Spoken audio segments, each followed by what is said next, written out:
It was a quiet Sunday morning in our suburban neighborhood, the kind of morning that made you feel like nothing could possibly go wrong. The sun had just begun to climb over the rooftops, casting a soft golden light on the tidy lawns and flower beds that lined the street. Birds chirped cheerfully, the occasional jogger passed by with earbuds in, and sprinklers clicked rhythmically across freshly trimmed grass. Inside our house, everything was calm. The smell of fresh coffee drifted from the kitchen, and my wife had just settled into her home office to prepare for a full day of remote meetings. There wasn't a single thing unusual about that morning, until the knock. It was sharp and persistent. Not the kind of knock you'd expect from a friendly neighbor dropping by to borrow sugar. This one had purpose behind it. My wife glanced at the doorbell camera on her screen, saw who it was, and went back to work without a second thought. She knew the face well. It was Karen, the HOA president. Known throughout the neighborhood for her aggressive style of rule enforcement, Karen had gained a reputation for being overly involved in everyone's business. Most of us had learned to either placate her or avoid her altogether. My wife chose the latter. There was no rule about answering your own door. And certainly no law saying you had to respond to unsolicited visits from HOA officials on your day off. So she ignored it. She wasn't being rude, just setting a boundary. A perfectly reasonable one. But for someone like Karen, that was unacceptable. She waited at the door for a full 2 minutes, pacing and occasionally glancing back at her phone. Then she walked off, but not before looking directly into the doorbell camera with a glare that was more than frustration. It was personal. What we didn't know was that as soon as Karen walked back to her car, she started dialing the police. According to later reports, she claimed that my wife was acting suspiciously and that she might be mentally unstable or hostile. She cited her refusal to answer the door as an indicator of a possible threat to the neighborhood. It was absurd, but Karen wasn't someone who believed in half measures. In her mind, she wasn't just protecting the neighborhood, she was enforcing justice. Meanwhile, inside our house, everything remained quiet. My wife continued her work, unaware that her simple choice to ignore an uninvited knock had set off a chain of events that would pull in the police department, shake the HOA board to its core, and turn the entire neighborhood into silent witnesses to Karen's self-destruction. That morning, all seemed peaceful. But the moment Karen picked up her phone to make that call, peace became an illusion. And our quiet Sunday became anything but ordinary. Karen didn't become the president of the HOA by accident. She worked for it, relentlessly. From the moment she moved into the neighborhood, she made it her mission to monitor everything and everyone. What started as friendly suggestions quickly morphed into a full-blown campaign of control. She read the HOA bylaws like scripture, carried a clipboard on her morning walks, and wrote more violation notices than the entire board combined. Most residents had grown wary of her. The fear of receiving a citation for a misplaced trash bin or an unapproved mailbox color kept people on edge. Karen thrived on that power. It made her feel important. She had convinced herself that she wasn't just managing a neighborhood, she was preserving order. Her version of order, of course. It wasn't enough for lawns to be mowed, they had to be mowed exactly on schedule. Garden gnomes were clutter. Wind chimes were noise disturbances. Kids riding bikes too close to driveways? Safety hazards. Karen had turned the HOA into a private crusade, and anyone who didn't fall in line became an enemy of her cause. And that's exactly how she began to view my wife. In the weeks leading up to the incident, Karen had already tried to pick several petty battles with us. Once, she left a typed note on our door claiming our garage door had been left open longer than the HOA allows. Another time, she sent an official letter stating that our grass was borderline overgrown, even though we had trimmed it just 2 days prior. Each time, we chose not to engage. We followed the rules, but we refused to feed her need for conflict. And to Karen, that silent resistance only fueled her sense of urgency. So when my wife didn't answer the door that Sunday morning, Karen didn't see it as a simple decision to ignore a knock. She saw it as a challenge to her authority. A slap in the face. In her mind, people like us, calm, unbothered, and uninterested in her drama, were the real threat. We didn't fear her, and that made her feel powerless. And if there was one thing Karen couldn't tolerate, It was losing control. She stormed back to her car that morning with purpose. But instead of going home or filing a petty HOA complaint, she dialed 911. She escalated the situation far beyond neighborhood disputes. In her call, she didn't just ask for a welfare check, she implied danger, volatility, and risk. She exaggerated and twisted a silent front door into a full-blown emergency.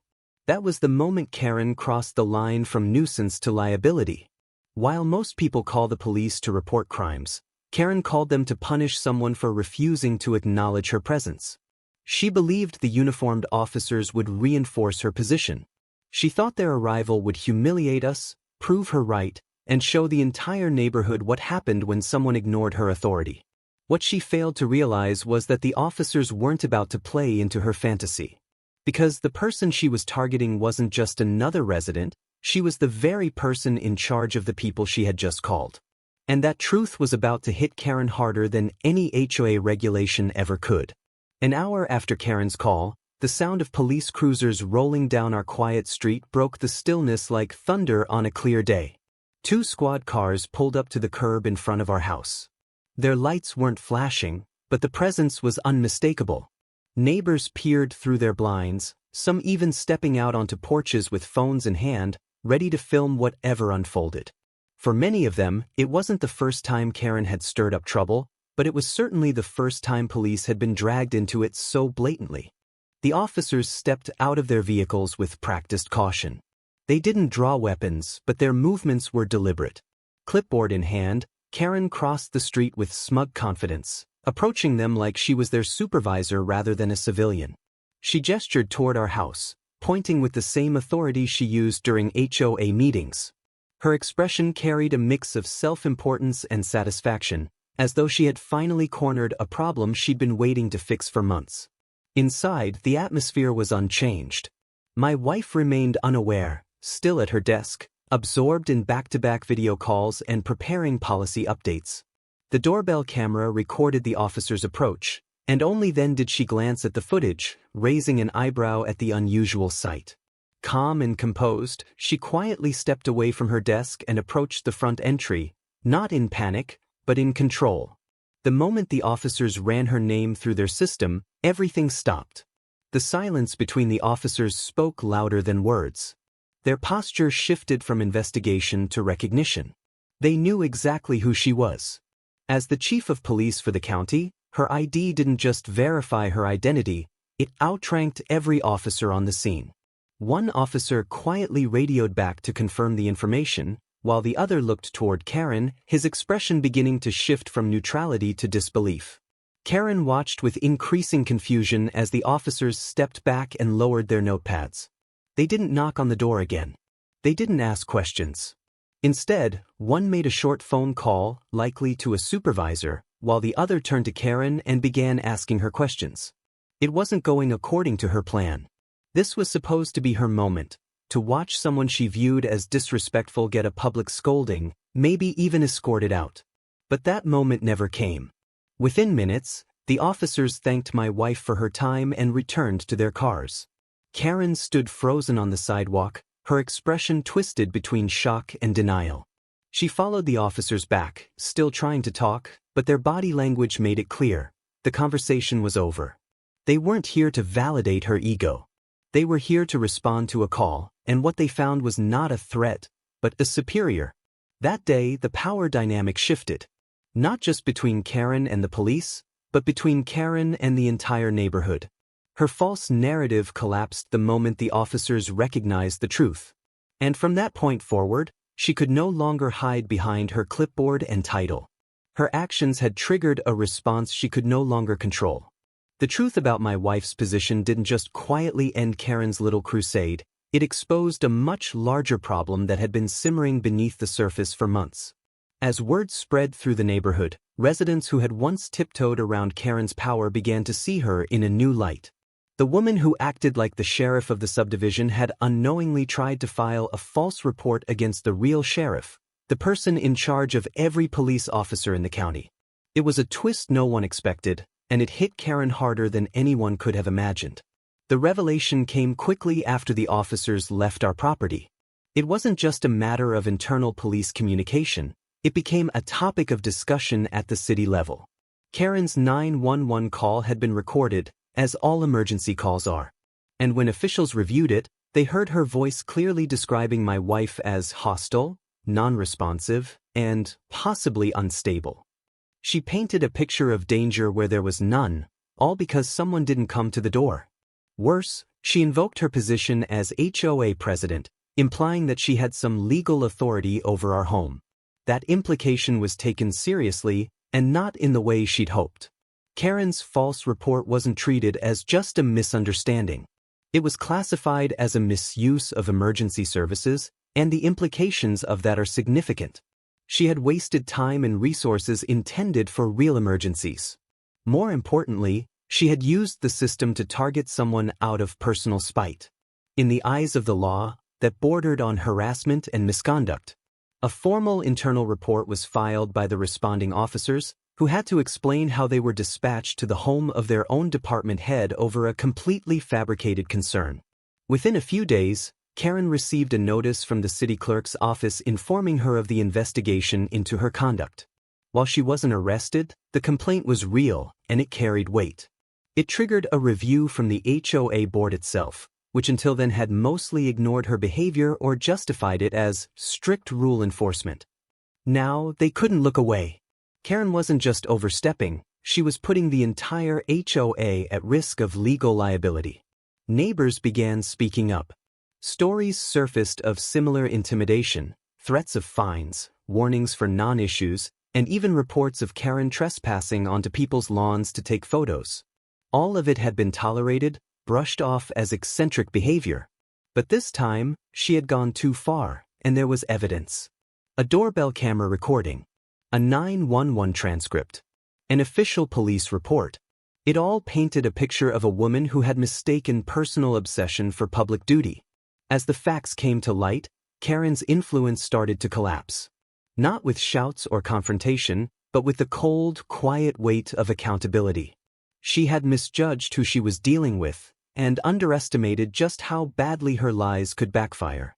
The truth wasn't just out there. It was documented, filed, and reviewed by people with actual authority. And there was nothing she could do to stop it. The fallout from Karen's actions came swiftly and without ceremony.